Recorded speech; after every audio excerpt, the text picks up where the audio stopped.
When you curate your life online, choosing the best angles and the best lighting, you begin to believe that that's who you really are. And over time, the curated self and the real self tend to blur. And you can't really know the difference between your curated self and the real self because they almost become one. And this can create what psychologists calls identity dissonance, the unease of living between who you project and who you really are.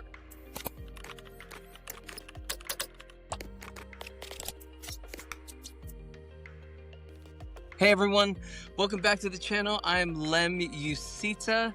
I'm an identity coach, a former professor, and someone who spent years researching how identity is formed and reshaped, especially in the digital age.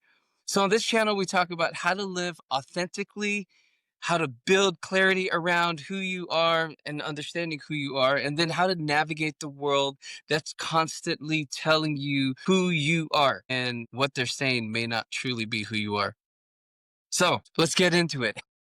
Do you ever feel like your online self is a stranger?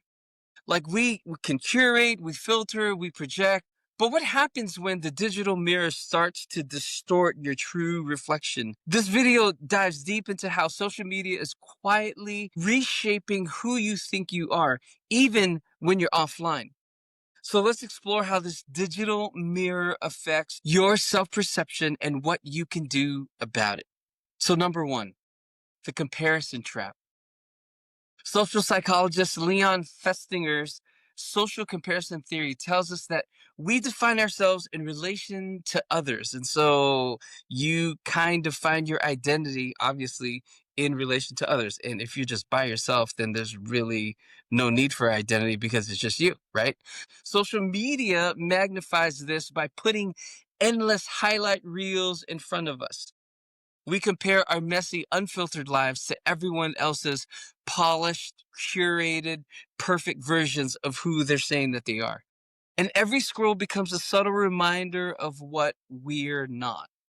So the next time you're scrolling, pause and ask yourself, am I comparing my behind the scenes life to someone else's highlight reel, right? They've curated it, they've made it perfect, and then you compare it to your unperfect life. Write it down, and when you notice it, awareness disrupts the cycle. So you can change how you interact with this, and you can change how you feel about it just by being aware that this is what is happening. Number two, unrealistic benchmarks. It creates inadequacy. When success is measured in likes, followers, or aesthetics, the benchmarks for enough or being enough keep moving. So when you hit one milestone, suddenly there's the next milestone. This fuels what researchers call the self-esteem spiral, a constant sense of it's never enough.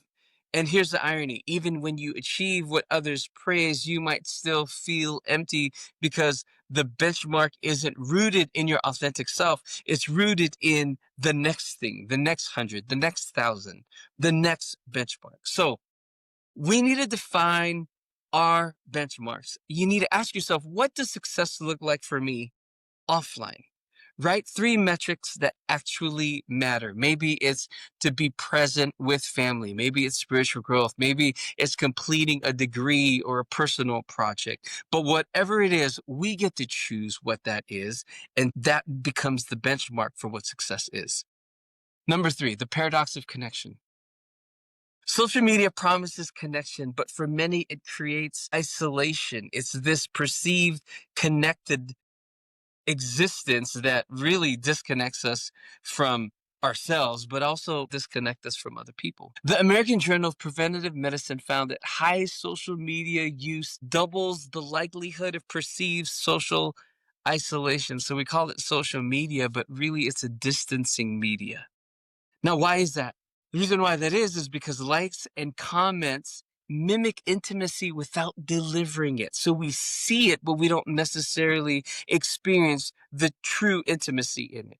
We confuse interaction with relationship, and it leaves us lonelier than before. So it makes it seem like we're connected, but really it's disconnecting us with ourselves and with others. So after you scroll, what we need to do is we need to take inventory. We need to ask ourselves, Did I feel more connected or did I feel isolated? Then make a simple swap. For every 30 minutes online, text or call one person you genuinely care about and have that real, authentic connection with a real person so that you're balancing this disconnected media with a real interaction with a real person. Number 4, the distorted reflection effect. Now, here's how the digital mirror gets dangerous.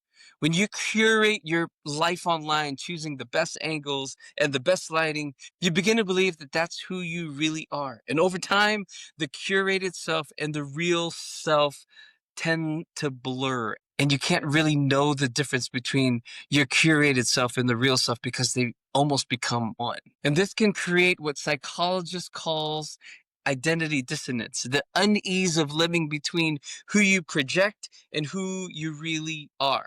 So, what do we do about it? Audit your feed.